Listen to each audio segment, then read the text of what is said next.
বিহারে গরিব বড়লোক নির্বিশেষে সব গ্রাহককে 125 ইউনিট পর্যন্ত বিদ্যুৎ নিখরচায় দেওয়া হবে। 2025-এর নভেম্বরে বিধানসভা নির্বাচন এবং তার আগেই এই ঘোষণা করলেন সে রাজ্যের মুখ্যমন্ত্রী নীতিশ কুমার। মুখ্যমন্ত্রী জানিয়েছেন, বিদ্যুৎ নিয়ে এই সিদ্ধান্তের ফলে বিহারে 1,67,00,000 পরিবার উপকৃত হবে। মুখ্যমন্ত্রী একই সঙ্গে রাজ্যের শিক্ষকের শূন্য পদগুলি পূরণের নির্দেশ দিয়েছেন।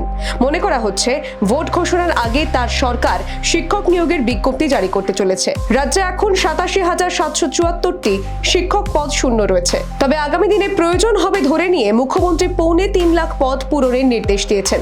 সম্প্রতি রাজ্যে কলেজ ও বিশ্ববিদ্যালয়গুলির জন্য কয়েক হাজার শিক্ষক নিয়োগ করেছেন নীতিশ সরকার। গত সপ্তাহে নীতিশ সরকার মহিলাদের জন্য চাকরির ক্ষেত্রে 35% পদ সংরক্ষণের সিদ্ধান্ত ঘোষণা করেছেন। ভোটের আগে এই সিদ্ধান্ত নিয়ে যথেষ্টই প্রশংসা করেছেন প্রধানমন্ত্রী Narendra Modi. Bureau report, the wall.